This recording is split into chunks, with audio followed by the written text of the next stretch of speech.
আল্লামাহুল বায়ান আশ-শামসু ওয়াল কমারু বিহুসবানি one নাজমু ওয়াশ-শাজারু ইয়াসজুদান। আল্লাহু আকবার, আল্লাহু আকবার। তারা আমার এই যে সূরা, যে সূরা থেকে আমি শুরু করেছি, এই সূরার নাম দিয়েছি দুলহান। কি জোরে করা? দুলহান। দুলহান। ভালো লাগে না? আলহামদুলিল্লাহ। কোন ঢাক ঢোল আছে? একটা সিঙ্গার একটা গান গাইতে গিয়ে সামনে দেখবেন এতগুলো বাদ্যযন্ত্র, ঢাক ঢোল, শ্রোতার চাইতে তো মাঝে মাঝে বেশি হয়ে যায়। আবার দুই কলি গান বলবে, টান দিবে, তার জন্য এক গ্লাস বেদানা রস আবার খেয়ে আসে, ঠিক কি না? আর আমাদের ইমাম সাহেব, হাফেজ সাহেব যারা আমাদের নামাজ পড়া, সর্বনাশ, দৌড়াইতে ইকামত হয়ে গেছে, ট্যাপের পানি ঘুরে বাস মুখে দিয়ে চালু করে দিল, জোরে করে, ঠিক না? এত সুন্দর লাগে। এই কোরআন পড়লে পরে আল্লাহ রাব্বুল আলামিন দিলের মধ্যে শান্তি দান করেন, ঠিক কি না? জোরে কোন আল্লাহ রাব্বুল আলামিন কোরআনের মধ্যে রেখেছেন শান্তি, সুকুন, ঠিক না? দেখেন তো হাফেজ সাহেব যখন তিলাওয়াত করে কত সুন্দর করে, ফাবি আইয়ি আলাই রাব্বিকুমা তুকাযিবান রাব্বুল মাশরিকাইনি ওয়া রাব্বুল মাগরিবাইন ফাবি আইয়ি আলাই রাব্বিকুমা তুকাযিবান।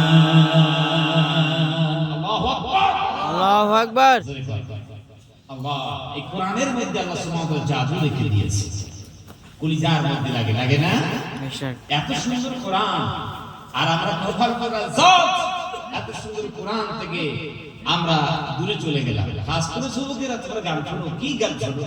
এই গানের মধ্যে আছে বাস্তবের সঙ্গে কোনো মিল নেই, খামোকা কথা। গান শুনতে শুনতে যুবকরা বেহুশ। ওই যে একখানা হেডফোন লাগাইবে, যখন সে রাস্তা দিয়ে যায় পিছন দিকে তাকাইয়ে দেখবেন সর্বনাশ, হাতও নড়ে, মাথাও নড়ে, পাও নড়ে। মনে মনে দেখি খুব আফসোস হয়, আল্লাহ এত সুন্দর একখানা যুবক, কিন্তু জন্মগত মনে হয় প্রতিবন্ধকতা আছে, ঠিক না?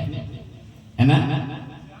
জন্মগত মনে হয় এই ভাই পেশার রোগ আছে, সামনে যে দেখবেন সর্বনাশ, গানের তালে তালে মাথা নড়ায়, ঠিক কি না? হ্যাঁ, যুবকদের বলতে যে যুবকেরা কোরআনের কাছে আসে, কোরআনের কাছে আসে। এই কোরআন বলে আল্লাহ সুবহানাহু ওয়া তাআলা দিলের মধ্যে শান্তি দান করে। গান শুনতে শুনতে এক পর্যায়ে মিজাজটা খিটখিটে হয়ে যায়, পাশের একজন একটু বন্ধ করো তো, ভালো লাগে না, জেনে পড়ে ঠিক। কিন্তু ওই যে যখন থেকে আমরা নামাজ পড়ছি, ইমাম সাহেব তিনি প্রত্যেকটা রাকাতের শুরুতেই সূরা পড়েন না? সেই সূরার নাম কি? সূরা ফাতিহা। জোরে করে, ফাতিহা। এই সূরার নাম শিফা, সাবিআই মাসানি, কত কত নাম আছে এই সূরা কারা। তো ইমাম সাহেব যে সূরা ফাতিহা পড়েন, কোনদিন কি আপনারা কোন মুসাল্লি বলছেন হুজুর এই সূরা ফাতিহা প্রতিদিনই পড়েন? সকালেও পড়েন আপনি, আবার দেখি মাগরিবে পড়েন, ইশাও পড়েন, একটু অন্য সূরা পড়া যায় না? কেউ কি বলেছেন? না।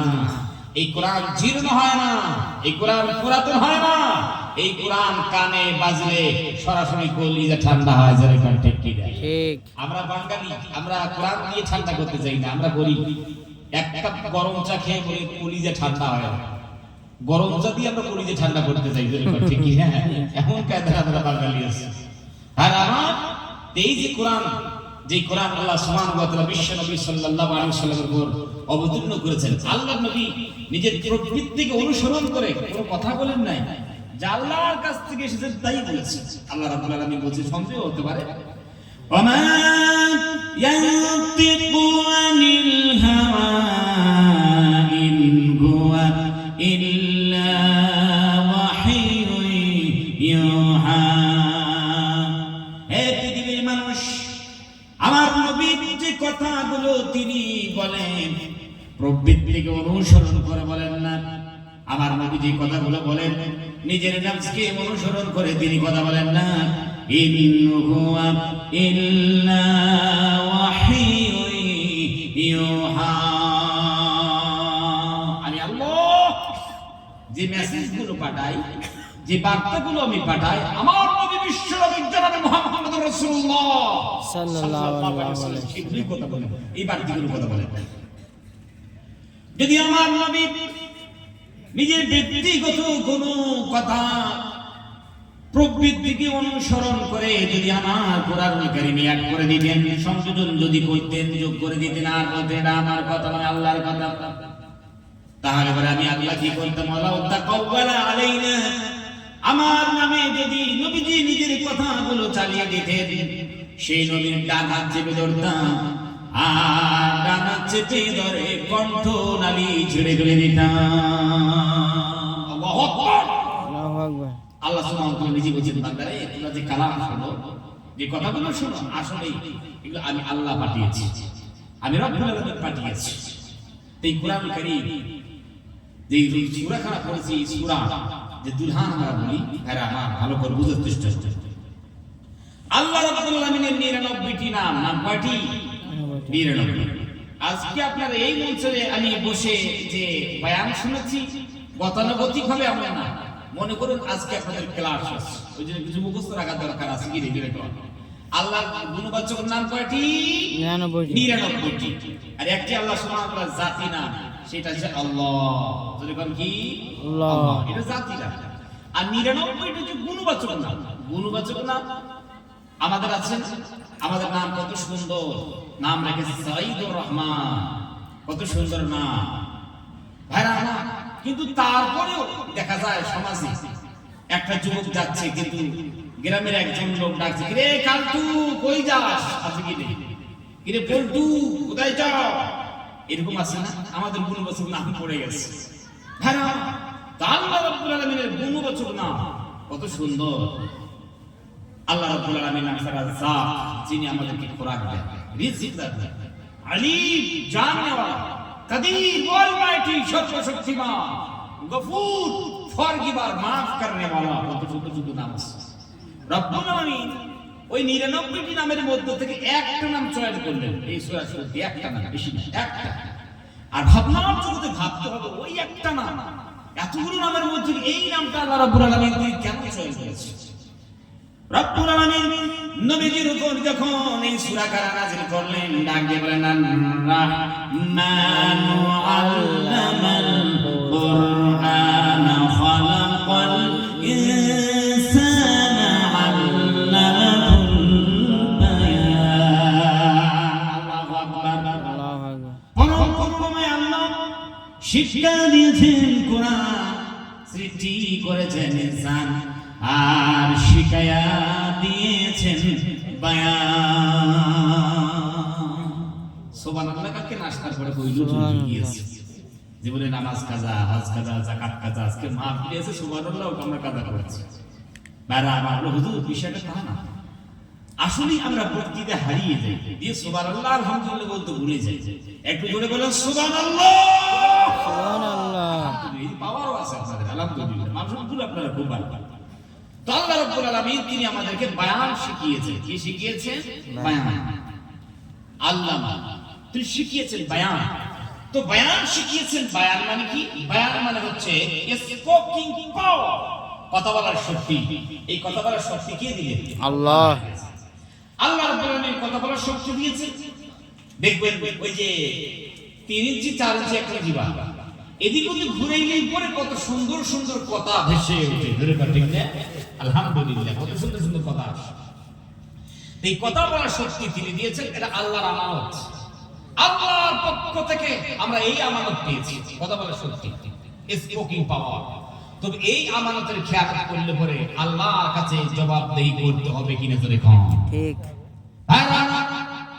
আল্লাহর প্রদত্ত এই কথা বলার শক্তি যে আমরা পেয়েছি, আমানত পেলাম, আল্লাহর পক্ষ থেকে নিয়ামত পেয়েছি। এই কথা বলার শক্তি পেয়ে যদি মানুষকে বারামান শব্দ মারে বলি যায় যে আঘাত করি, মিথ্যা কথা যদি বলি, মানুষকে যদি ধোঁকা দিই, পরনিন্দা পরচর্চা দিয়ে জবান দিয়ে করি, তাহলে পরে কিয়ামতের ময়দানে কঠিন মুসিবতের দিন আল্লাহ রাব্বুল আলামিনের সামনে দাঁড়িয়ে জবাবদিহি করা লাগবে। ঠিক কি না? জবাবদিহি করা লাগবে। যেহেতু আল্লাহ বলছে, বান্দারে তোমাদেরকে বায়ান আমি শিখিয়ে দিয়েছি, এমন না তোমাদেরকে শিখিয়ে দিয়েছি। বারবার আসে না গীবত করনে वाला, পরনিন্দা পরচর্চা করনেওয়ালা নাই, আছে অনেক আছে। ভাই আমরা আপনাদেরকে বলি, গ্রামে যদি একটা চায়ের দোকান থাকে, কৃষির দোকান, তবে এদিকে চায়ের দোকানগুলো খুব ভালো, আলহামদুলিল্লাহ। চায়ের দোকান যদি থাকে দেখবেন আসলে ওটা গীবতখানা রূপান্তরিত হয়ে যায়, ঠিক না? গ্রামের যত মনে পরচর্চা পরনিন্দা যত আছে সব আলোচনা চায়ের দোকানের মাঝে হয়। এমন এমন মানুষের বিষয়ে কথা বলে, আসলে সেই মানুষটা শুনলে পরে খুব রাগান্বিত হবে, গুসা করবেন, অভিমান করবেন, মেনে নিতে পারবেন না। এই কথাগুলো আলোচনা হয় চায়ের দোকানে। আসলে চায়ের দোকানে হচ্ছে এটা গীবতখানা, আবার নিউজ রুম, আবার মনে করুন দারুল ইফতা, মানে যেখানে ফতোয়া দেওয়া হয়, আবার একটা মেডিকেলও বলি।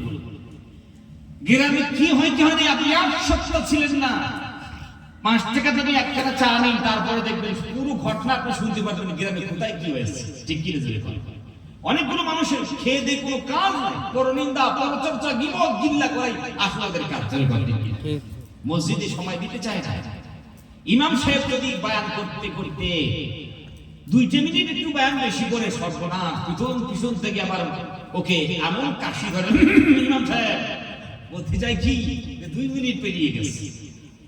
আরে ইমাম সাহেব 2 মিনিট বেশি করলো, তোমার 14 গোষ্ঠীর জন্য ভালো হইল। ঠিক কি রে, এই 2 মিনিট মসজিদে থাকতে পারলে, ইলম দ্বীনের কথা শুনতে পারলে, নবুয়তের ইলমে নবুয়ত যেটা বলা হয়, ইলমে কোরআন সেটা শুনতে পারলে, আর তার বাদ দিয়ে কিছু দিকে ইমাম সাহেব মানে বলতে ইমাম সাহেব হয়ে গেছে, সালাম ফিরেও শেষ নাই, শুনলে নাই কিছু, চলে গেল, 12 চলে গেল। যে চায়ের দোকানে এখন চায়ের দোকানদার আসেই নেই, তার আগে যে বসে আছে, এরকম কিছু মানুষ আছে পৃথিবীতে। তবে এই গ্রামে আলহামদুলিল্লাহ খুব ভালো একটা গ্রাম, আলহামদুলিল্লাহ।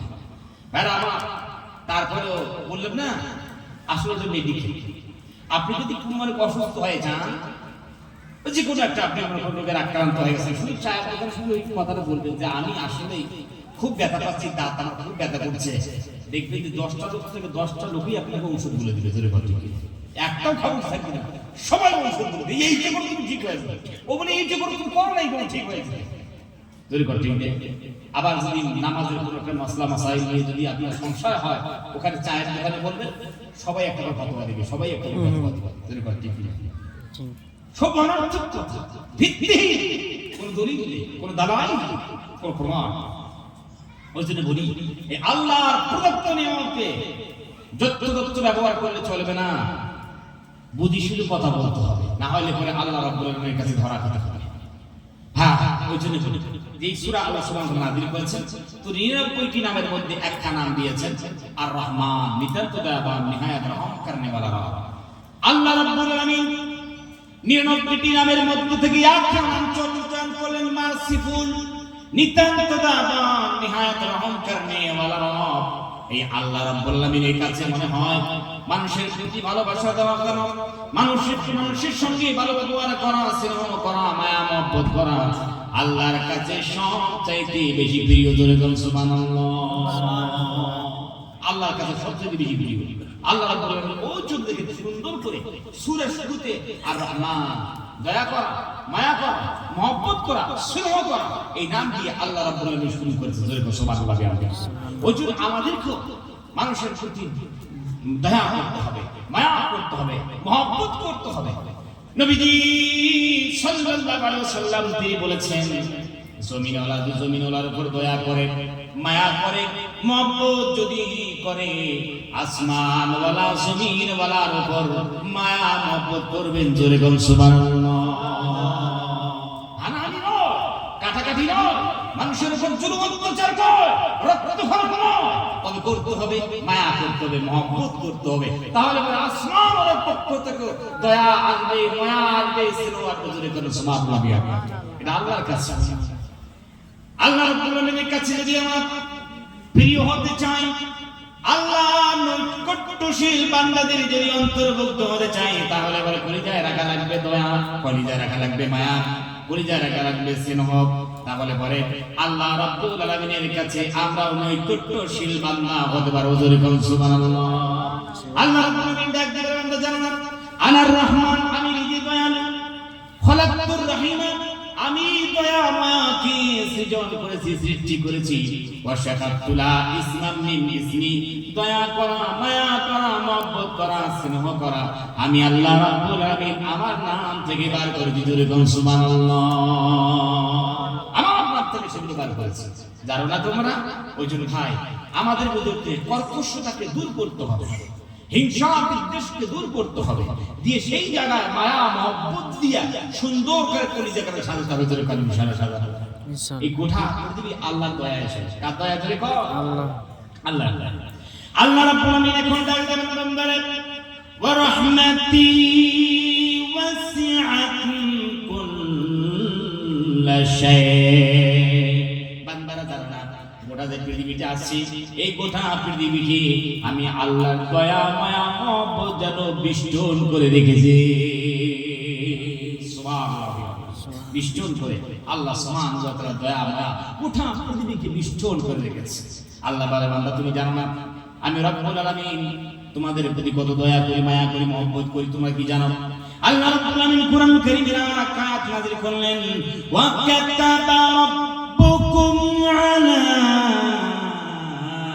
নাফসিহির রাহমা।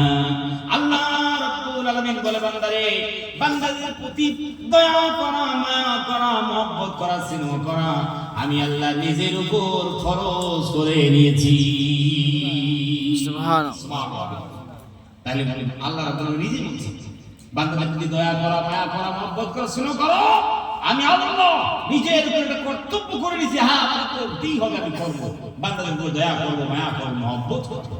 আল্লাহ বলে, বান্দারে জানো না আমি রব্বুল আলামিন কত বেশি তোমাদের